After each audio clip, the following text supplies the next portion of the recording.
right, good morning. We'll go ahead and get started with Intacct contract service requisition workflow.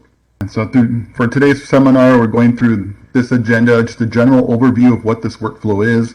We'll get into creating a contract service requisition, converting that into a contract service purchase order, and then our payment options and our closing options on how this workflow works for and through Intacct.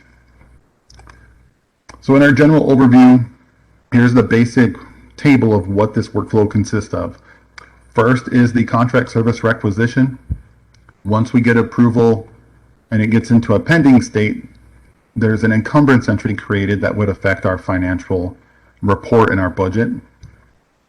And that's once it's fully approved though. From there, we have an option to convert that into a contract services purchase order. And from the purchase order is where we can start to initiate our payments to our contractor for any of their invoices throughout the duration of the contract. And those payment options are Voucher and Justification. And those entries are what post our expense and also release the encumbrance. And then we can also close it once we've finished our business with the contractor. And if there's still an amount left that is available to be spent, we'll need to close the purchase order. Intacct will not close it for you. So it's these steps we'll go through today. So when does a purchasing transaction impact the general ledger for contracts? When all approvers in the workflow have approved, not any time before. So this means that budget availability is not affected until after a document is approved, which means we need to watch out for multiple submissions we think are within budget. And we need to check our reports, check them again, and check them often, especially when we think something has occurred and we're doing something to affect our budget. We should be looking at the report every chance we get. Encumbrances do not clear until after the payment request is approved or the closed partial PO is posted. After submitting purchasing requests and getting approval, I probably say it a lot in this presentation, check your financial reports or check a purchasing report and then check them again to make sure what you expected to happen is what happened. If we're creating a $1,000 contract, our expectations would be that $1,000 is going to be encumbered on our budget for the line item we're using. So once we get approval, we should be looking at our financial report to see that that $1,000 encumbrance was created. And the same goes for our payments. If we're making a $100 payment on this $1,000 contract, we would fully expect to see $100 get expensed to that line item, but we would also expect our encumbrances to reduce by that $100. So as we're tracking those as those are occurring, if an issue happens during that portion, we can address those much faster than waiting until November 15th or some other imaginary day we have for reporting our quarterly grant activity and that type of stuff.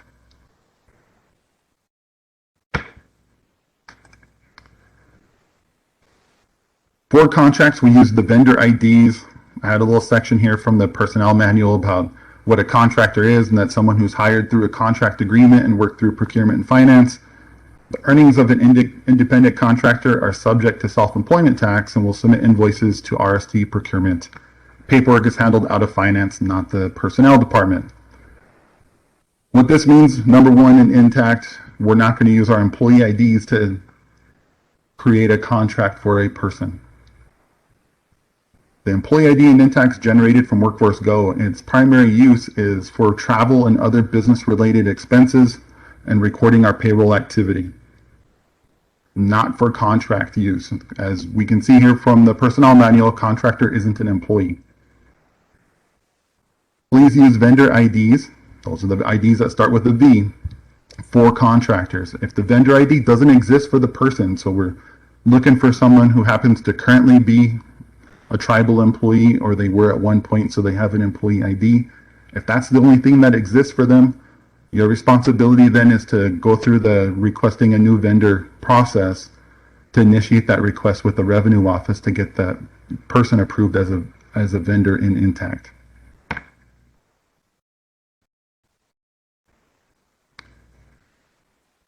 In this presentation, I have a duplication of a resolution about the tribe's procurement policy, so we'll mention that a little bit as we get into the contract service requisition.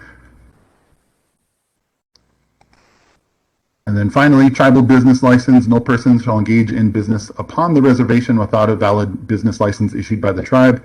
Goes back to the vendor ID. People that's getting their vendor ID issued through the revenue office are also asked to get a tribal business license if they're doing business on the reservation.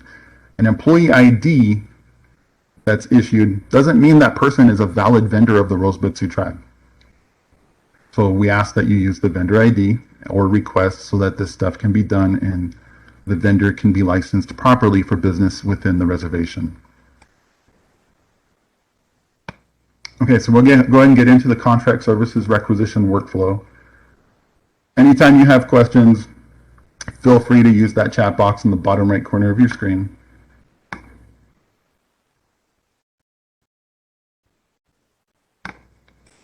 Actually, we'll use this slide one more. So here's the contract service requisition workflow, or CSR. Step one is going to be a user is going to submit or create the requisition.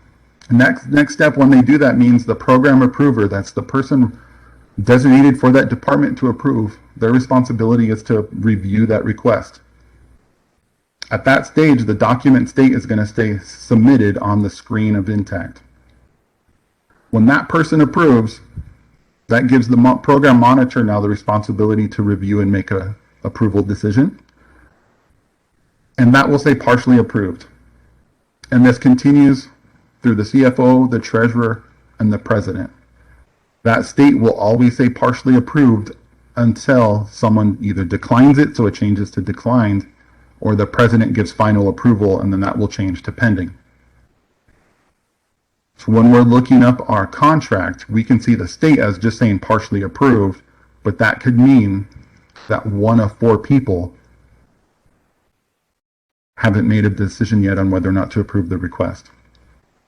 So we'll look at the history of the request when we create a sample one, so we can look at what the actual workflow looks like when we look at an approval workflow. Once the president reviews and approves, that's when the encumbrance is created. The document now goes to pending. Our financial report is affected. Our budget is reduced. Now we know that this is official and we can begin paying the person or instructing them that the contract is now approved and the work can begin. Approvers cannot edit a document. So if we've submitted something and there's a mistake in there that we need to change the amount, maybe it was the wrong vendor or the wrong line item, whatever that reason is, no approver can make that change to the document itself. That would have to be declined so the process can start over and you can edit the document. So before submitting, make sure you have everything that's necessary to advance forward. Budget is verified when the user submits a purchasing transaction. So make sure you're using the correct line item for your funding source, that it has the funds to accommodate your request. Remember that on submission, budget is not affected. Budgets are affected when the request is fully approved. That's important to understand because we can submit multiple requests that meet an existing budget, but in totality may exceed the available balance, and we don't know that until one of the approvals is given. And we'll show that in an example today when we create a contract. And just like that table, this is the hierarchy for the workflow. Begins at a services requisition, goes to a purchase order, and then that PO can become one of 3 things: a voucher, a justification, or a closed partial PO. All right, so let's get into contract services requisitions. We start by going to purchasing. Make sure we're on the All tab. We can go to quote, and we have contract services requisition. We can click directly on the text to take us to the listing of all the contracts we've done previously, or we can click on the plus sign to go right into creating one. So we're going to click on the plus sign. And the first thing I want to call to our attention is the date field. So the date is highlighted because that's where the cursor starts. And it defaults to today's date, which in probably 99% of our activity, that's fine. We don't need to worry about that. But if we start looking for our vendor right away without changing where the cursor is, and we're in this field and we start typing like an R for Rosebud or RST or something, the date changes because there are shortcut keys that affect the date. So we may mistakenly cause this to change when we're going to accrue our request to before we actually get into the vendor field and then start looking for whoever it is that we're going to do a contract with. So you want to be careful on this. Make sure it's dated to the appropriate period of time, which for a requisition, it's probably going to be the current date. So we'll get that back to today's date. In the slide deck I'll send out, there's a slide that has all the little shortcut keys for dates, because we can change it to, like when I hit the R, that made it the last day of the year. And that T changes that to today. Saves a couple of keystrokes if we're typing dates all day long. Our next field after the dates, this vendor field. I'm using a vendor called Testing Vendor today. This field reads left to right. So we want to keep that in mind as we're looking for a vendor. Typically a business is, just named just exactly as it is, Allstop Inc., that kind of business stuff. Individuals are put in last name first. So keep that in mind when we're searching, that if we were looking for me as a vendor, we're not going to start by typing Lewis or LJ. We're going to start by typing Moran to look for me. If we're having difficulty finding the vendor, we're not sure that that person is a vendor, or maybe we're not totally sure of their name, this isn't our only option to search for the vendor. In your drop-down box, there'd be a list that you can go through, or you can click the word find, which takes us to the list of all our vendors that we have. And that opens up a different box. So if we were looking for testing vendor, we're not sure that it's vendor test, any of that kind of stuff. We can type the word test in the vendor field, hit enter. These are the results that would have come up while I was typing test in the vendor field. So good, there we are. I can select this person, we can move on. If we can't find who this person is or who the company is by searching this way, because this field reads left to right, you can put a percentage sign in front of the word. And what that tells the search for this is to look for the word test at any point in the vendor's name. It doesn't have to start with the word test. It can be just at any place. So when I do the search again, now we get a bunch of different vendors that have the word test in different areas of their name. So if we're not sure, use this as your backup place to start looking for the person before we go to requesting a new vendor. We're looking for testing vendors, so that's who we'll use. And this keeps in line with using a vendor ID, starting with the V, not an employee ID. The next area here is this header area where we can add a new information. Payment terms and expiration date ultimately are inconsequential to how we use Intacct, but they're a required field for us because Intacct requires it. Most of these are going to default already, so to a 30-day or a 5-day term. That's fine. We're going to leave that alone. This doesn't have any effect on your purchase requisition, doesn't affect how people are going to approve or look at this stuff. That's not what we use Intacct for. Reference field is a field where you can add additional information that you think is important, including vendor document number at this stage and message. These are all internal fields that you can use to include information that's important to you. I know some of the monitors or some programs I see out there in the message field are putting in the funding source that's being used, which can be a pretty smart thing, because even though the funding source is going to be down here on the line entry, on our list views that we go to look for what we have to approve, or if you're looking for a work, funding source isn't a field we can include in that view. So message, though, is. The ship column here, the field on this particular thing, not really a field that needs to be used. I know we use it to flag on our payments that we want to pick them up or the office will mail them, so we can use it at that point. But here on the request, not really important or germane to the requisition. Then we have priority, authorized purchase, payment priority, payment priority. This isn't a payment request, so we're going to leave that field alone. But the next ones are attachments. So attachments are necessary to provide adequate supporting documents. You can add attachments in one of two ways. We can click the drop-down box, click add, and just like an email, we can hit browse to look for the files on our desktop. There's no limitation to the amount of files we can add into the attachment. So if you had 10 files you're going to add, 10 files would be accepted. But you can do that through here, or you can drag and drop stuff from your desktop. So if I slide this over a little bit, I have a file here for test vendor contract. And with the folder, here are some of the things we might be using for our contract. Number one, we have our business license. So I can drag and drop that into the folder. Now the business license is attached. We're probably going to have a contract at least signed by the vendor and our program director.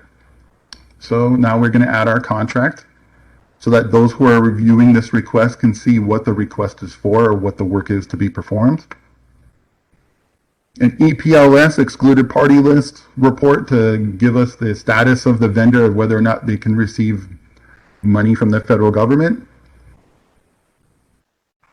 So we're going to have a copy of the newest one. Typically the date you're doing this is the date you're going to access that report. A W-9 showing how they're going to be taxed so we can appropriately tax the vendor when the time comes at the end of the year. And then depending on the amounts, like from that resolution screenshot we shared, if the amount exceeds $10,000, that requires some additional work that has to be done for the program.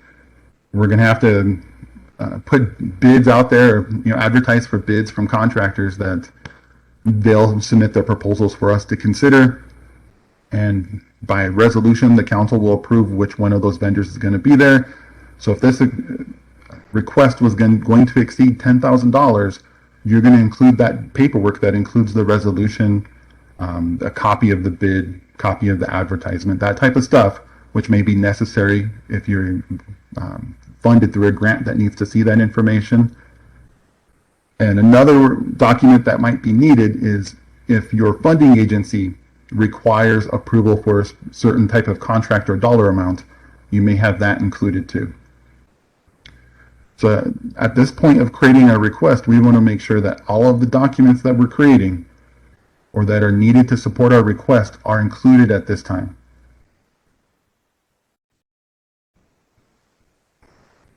And so by dragging and dropping these attachments into that field, when I click the paperclip to open up our folder here, all four of those are there. So now at this point, anyone can review that. They can see all of the attachments. Even better, they're all named clearly, so when someone else is reviewing this, they can clearly tell which document they're going to open up. We want to make sure we give those an easy name, not use the serial number assigned by a copy machine or something like that.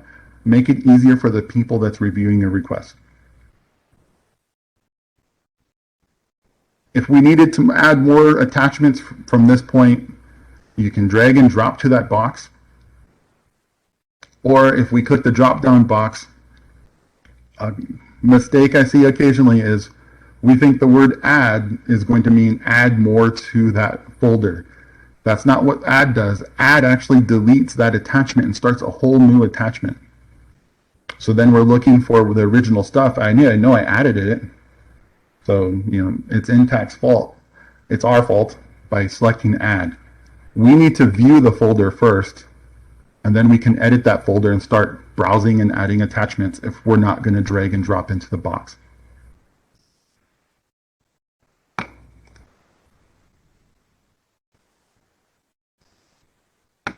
Any of the attachments we're adding and creating here, when we get approval on this requisition and we convert this into a purchase order, all of those attachments will roll forward to the purchase order, and we keep that intact there. That's going to roll forward to our payment request. This folder here, you can see this name, ATCH 321316. That's going to be shared with every document this requisition can become. So if I'm making a change to this field when it's a purchase order, that means I'm making a change to the original documents that were under the requisition. So please keep that in mind. And the last attachment we might have here is, in the event we're requesting approval for our contract after the work has begun, we should have a fully executed contract to attach, not just one between the vendor and the director, but a vendor and all those people that have to approve that we've seen earlier.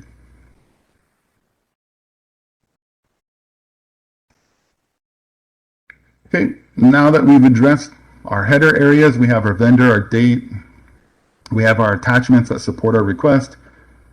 Now we're ready to enter the line information of where we want to charge our contract to. And we can do that with entering our program, funding source, and checkbook. So I have a test funding source that we're going to use. We're going to use contract line item. Class, you could use one of the ones that are available here. But a tip for you, if you want to track these expenses by a certain project, and say you have one funding source, but you're using multiple projects in the fund, you could reach out to the finance office and we can add a custom class for you to use if it's a certain project. So later on, when you're doing a report and you want to find all the activity related to that type of class, you could search for that thing. A memo that might briefly explain what our request is for the services of this vendor. Now, quantity and price, that's probably something I get asked about the most about contracts, is about this area. So typically a contract that we're going to have is probably something where we're going to pay a vendor more than once. And in Intacct, our purchasing documents are pretty much ruled by the quantity field. So what that means, if our contract is worth $100, our quantity field's going to say 100, and the price is going to be $1. When this is approved and we convert this to a purchase order and we begin paying, our vouchers can then be for $10, $20, whatever the payment's going to be. And the quantity field, the available amount in that field, will reduce by each of those amounts each time we create a voucher.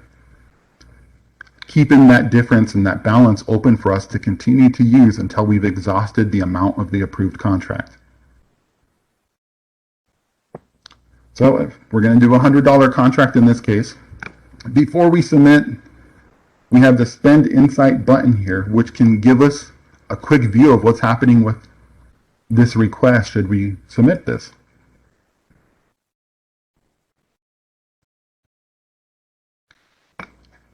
So we can see that for the same information from our line item, I have a $100 budget. I've spent nothing against this. I have no open purchase orders. So this purchase totals $100. When I'm done, the funds available would be $0 once this is fully approved. Not when I submit this, but when it's fully approved. So I would know by looking at this, if we were going to prepare a second contract, we're not going to have the funds available because our budget is $100. My request is $100. But here we are, we're ready to go. So we're going to go ahead and submit our request. And I've got a special workflow for view for us so we can just see the testing one without all the other stuff. So we'll go there. So here's our submitted request. We can view the approval history by going into the document, going into the history tab, and there's a link for approval history. So here are those 5 approvers. I have Christine right now assigned as the approver for this test department. It's submitted to her currently, and it's pending the approval of the other 4 people. That doesn't mean they can approve yet. It has to be submitted to them. So once she approves, the document itself will change to partially approved, but in the approval workflow, we'd be able to come here and see who it's actually waiting for since the document's going to say partially approved for any four of these people until it's fully approved. So once she takes action, then it would move to the monitor, the CFO, the treasurer, and then the president.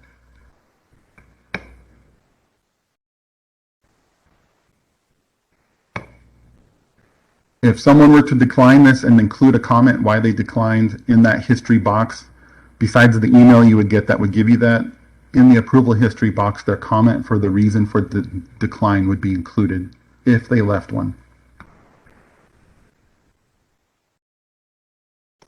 So we know at this point this is not approved, so our $100 budget isn't impacted yet. But if we were to come back here and begin a new contract, so we have this one in the can, we're ready to start a new contract.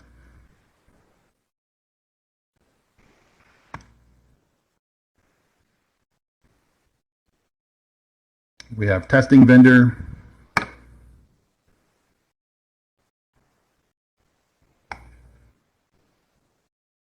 All of our attachments. And basically we're just going to input the exact same stuff we just did, pretending this is a new contract. When we go to show spend insight for this one instance, that document's not approved.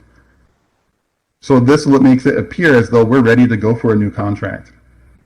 So please keep this in mind if we're preparing multiple contracts, that you may have to keep a little cuff account until your contracts get fully approved. Because a submitted document doesn't affect the general ledger, that means our budget isn't affected, and neither is our finances.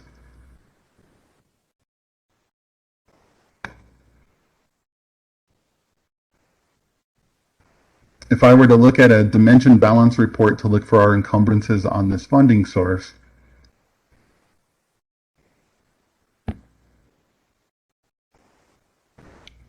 so this is for this fiscal year, so we'll start at 10/1 through 9/30/22. We're going to use our encumbrance book. Our account is $66,000.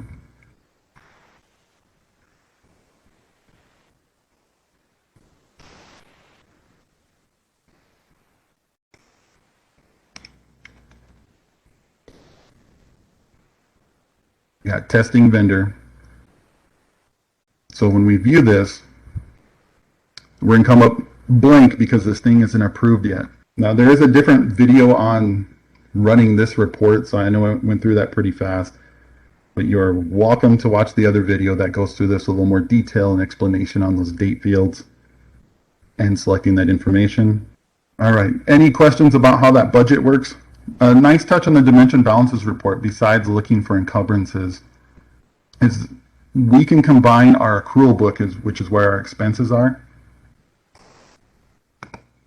And right here in that report, we can also include actual and budget. So if I have actual and budget selected,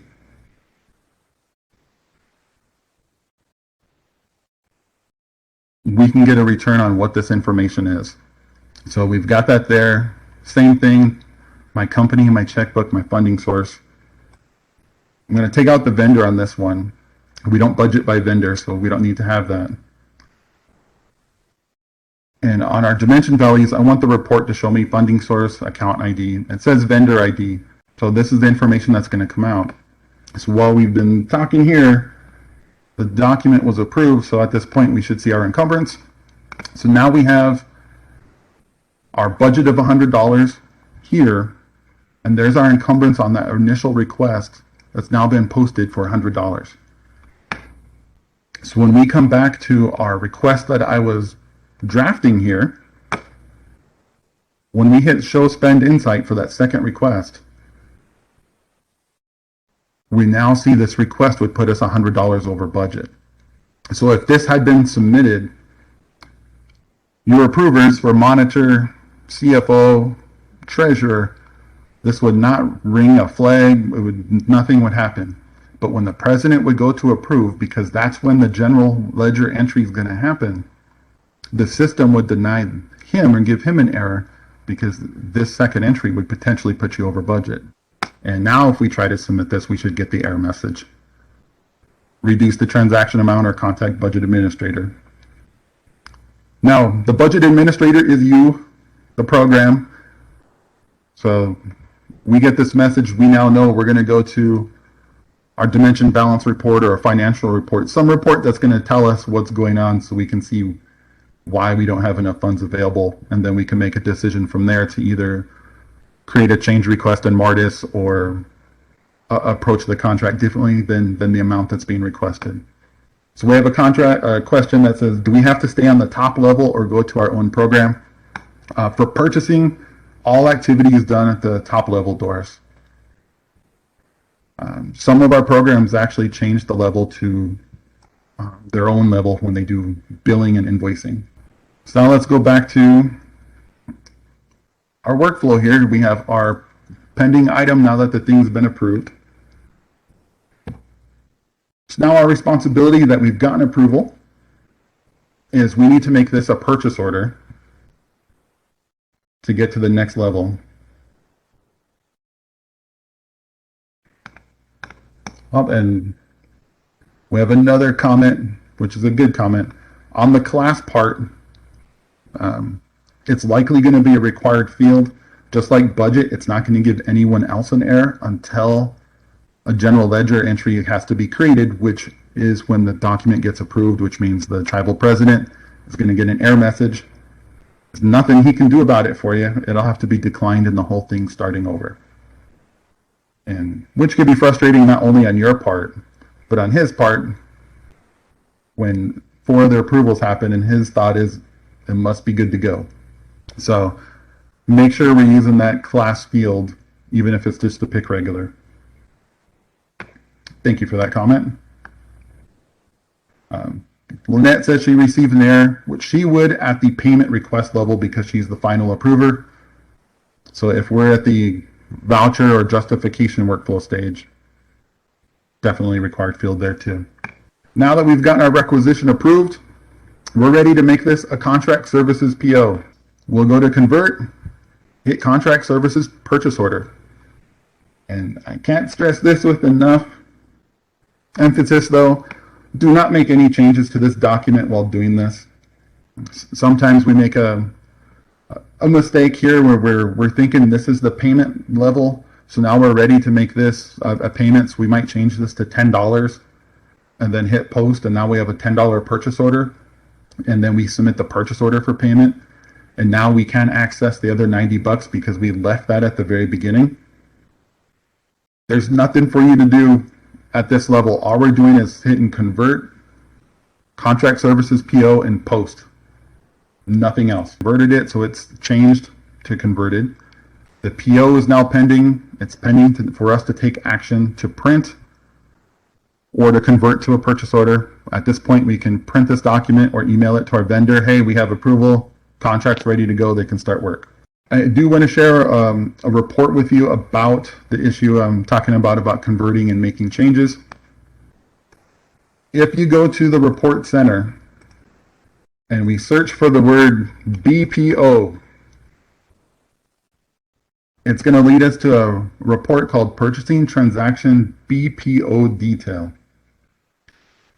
So I made this report specifically to show us anything that's open.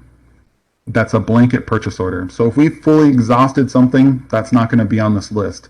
It's only the stuff that hasn't been converted either correctly or is still sitting open.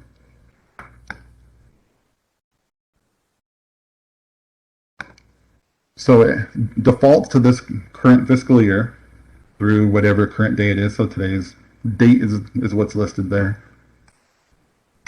And just like any of these reports, we're going to give it a checkbook and program for the information we want to see. You can specify a funding source here, or if you want to see all the funds that are combined under program and checkbook, like Head Start has multiple funds. That way, they don't have to put a funding source here if they want all of them to return. You could specify a vendor or leave it blank if you want it for any potential vendor. And the same thing with item ID. Include $66,000 for contracts, or leave it blank if you want it for any of them. And the purchasing type. This one is written specifically to accommodate standard purchase requisition, contract services requisition, purchase order, and contract services purchase order. I can't only make it display those, it's going to show all of them. So if we request that for anything other than those 4 things, you're going to get no return on this information. You can pick one of those 4 things or leave it blank. Contract service requisition, standard purchase requisition, purchase order, or contract services purchase order. So I'm going to leave that blank because I want any potential blanket purchase order that's still open for my checkbook and my test program. So when I view this report,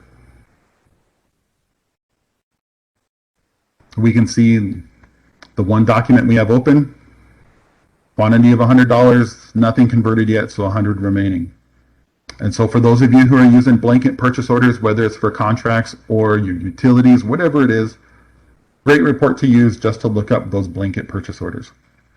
So now that we're at our purchasing workflow, once a contract is ready to be paid, we can begin the next step of converting the purchase order into either a justification or voucher.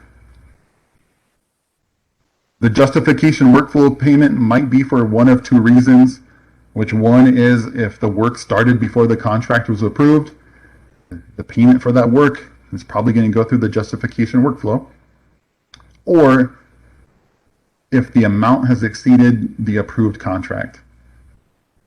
For any other regular business, we're going to use voucher. So one thing I want to make clear before we convert this is while we're looking at the purchase order, that attachment folder is the same exact folder, literally the same one that we created with the requisition.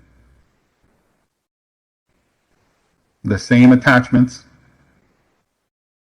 So if we have a voucher or anything that we're going to do here, we're going to go ahead and we're going to convert this to a voucher. We're ready to make our first, maybe it's a $10 payment. Our vendor document number now is something that's necessary for us to have. It has to be unique to the vendor. So if you've named or numbered the contract or whatever it is, you might have the contract mentioned here. And this might be invoice number 1. Or whatever the invoice is, number 2, number 3, whatever it's going to be for you. We're going to have to add that invoice here. If we make the mistake here of, instead of viewing that attachment box or dragging and dropping the attachment here, we're going to say, okay, we're ready to add our invoice. And now we're going to find that invoice here. I'm going to take a screenshot of this so we can look at the other stuff here in a second. So we have that. We've put in our fiscal year end, so it's current year. We're happy there. Our payments for $10, so we're going to change our quantity to $10. Once we're ready right here, we have our stuff, we've attached our invoice for the work that was done, we can submit this request. And so let's take a look what's happened here. Obviously with the voucher, if our approvers, which are going to be the monitor and then Lynette for the payment request, are going to review this, they're going to have just the one thing, which is the attachment. That one attachment we've created because we've added a whole new folder by choosing add. So now at that level, we know we've lost the connection to the EPLS or the contract itself, that kind of stuff. So be very careful with what we do there. If we look at the contract services PO,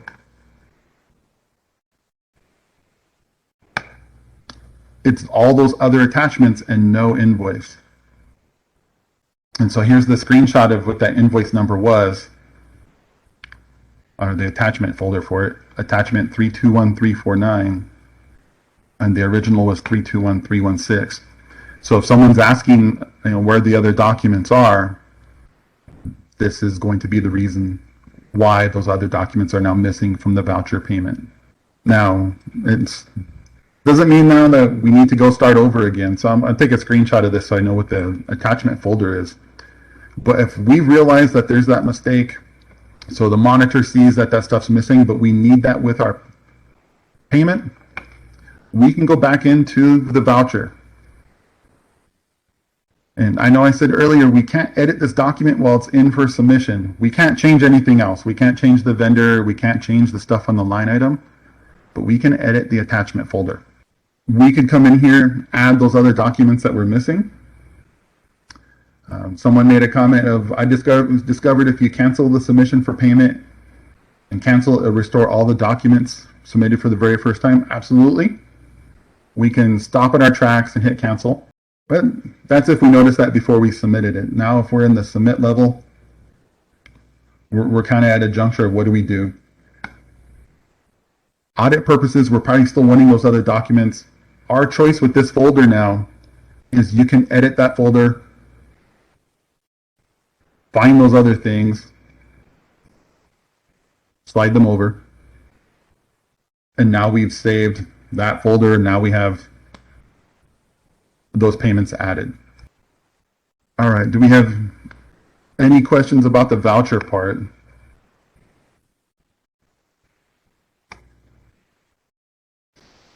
And let me show you what the comment was about the purchase order. So if we were going to go for our next payment, and I go to voucher, number one, we can see that $100 request now says 90. So for those of you wondering about how the blanket purchase order works, this is exactly how it works. We see this purchase order amount says 100. We've converted 10 bucks already, so now we're down to 90 available. So we're ready for our next $10 payment. If I were to come here and go add, so we see that 321316 folder, the original one from the purchase order, we find, our voucher from our desktop, and we add that and save. If we realize that now, we're double checking our attachments before we hit submit, so we make sure all the stuff's in line. So we're going to click that box and say view and say, oh man, I got rid of all the other stuff. Other than adding those attachments, you could hit cancel and then start it again. And now we're back to that original folder where we can then say either view that, edit and find it from our desktop, or drag it from our desktop into the screen, and now we have the other one added. We can hit save, and now we're ready to go forward with our payment number 2. So we can see I have 2 vouchers out there in a submitted state. So our expectation on our financial report right now is we would be thinking that we're going to have $10 posted to our expenses and $10 coming off our encumbrances. That does not happen yet until those things are approved. So if I go to a fiscal year financial report,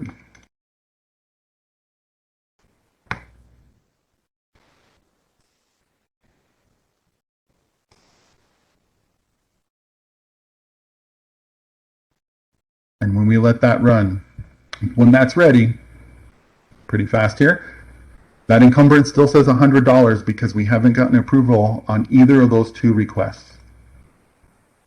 Those things are still sitting there. So our expectation should be when those things are fully approved, that means the state of this is going to change. When the monitor approves, it's going to say partially approved. So there's only 2 people to approve, so that when it says partially approved, we now know it's waiting for Lynette's review and approval. When she gives that approval, the state of this is going to change to closed. So when this says closed, this report then becomes affected by that activity. That encumbrance will go away, and our balance in the fiscal year to date column, or life to date, depending on which report you're using, will then be affected and increased by that amount of the payment. And a couple of things to go on the voucher. Your vendor document number and your memo field over here, both of those things are going to print on the check stub. So whatever you enter there should be useful to anybody, and certainly helpful to your vendor if they're getting that. And if they're doing business with multiple programs, the vendor document number and the memo fields would be extremely helpful to them getting a bunch of payments from the tribe. Once we finished with the contract, if that person only performed this amount of work for 2 payments, now we're done. They were able to complete this work earlier than expected, that kind of stuff. We can then close this by going to close partial PO. And on the line here, we've already converted this twice at $10, so the available quantity is 80. If we're closing the rest of the balance of the purchase order, we need to make no change to this. If you're closing a contract that was opened in fiscal year 21, this date is going to be today's date. So your responsibility to make sure the accrual for the encumbrance removal happens in the same period that it was created. Your responsibility is to change that date to match the tribe's fiscal year end, which is 9/30. If we close that now, you may create a situation which will allow you to overspend now because you'll get a credit in this fiscal year. So just be careful of that, because if we attempt to close this, we are going to get a message that says, please make sure the transaction date you are using is for the correct fiscal year. That's your reminder. We shouldn't go any more forward if this date is supposed to be for fiscal year 21. And then repeat your action to ignore the warning. So if I click post, now that's gone. Our requisition's been converted. Our contract services PO says converted because it's fully converted now. Our PO is closed and our vouchers are still waiting for payment, so we're all good. All right. Does anyone have any other questions or comments to add to the requisition, the purchase order, or the vouchers? Or closed partial POs? A reminder from the program manager to make sure your contracts are in place prior to the vendor starting work. Super important, obviously. It's in line with the accounting manual of having your work approved before it starts. If we're doing a justification and needing someone else's approval because we've started the work without approval, that's not a good look for our audit and certainly not a good look on the planning for that program. Once you close the PO, is it possible to go back in and change the transaction date? No, not on the requisition, not on the PO, and not on the vouchers we've submitted. If they've been submitted or they're fully converted or closed, they're no longer accessible for us to edit. The closed partial PO, however, because there's no approval tied to this doesn't become a bill and accounts payable. This thing can be edited at any time still. So if we close this in the wrong period, it was supposed to be 9/30. I can come here and make that change. Post, get my warning about the date, and post it again. And that's going to fix. And what will programs have to submit if services were started before the contract was approved? So they can still do the contract services requisition, but they should have a fully approved contract now by all the 5 approvers with their justification saying why they didn't have the approvals before they started the work. And then any of the payments for the work done before that would be paid through a justification workflow. All right, I think that's all the questions we're going to get. So another good tip from someone sending this message: give yourself at least 2 weeks prior to your work starting so you can get all these things approved. It's a great tip on getting these done. Certainly if we had the contract starting today, why are we doing the request today when it requires the approval of 5 people? And you can't guarantee that that person's going to drop all their work because now it's important to you. Or that you've done it correctly, so now the last person's going to approve and they get the error message. And so those 5 people were getting hammered on their time for you. And now you got a budget mod or something that has to be done. And so we've brought in another 2 or 3 other people. So now we've got like 7 or 8 employees who are dropping all the other works to get yours in place. All good information from everybody. All right, everybody, thank you for your time. When the recording's available, I'll make sure we get this out to you and a copy of the slides I was using off the screen. Have a good rest of the day.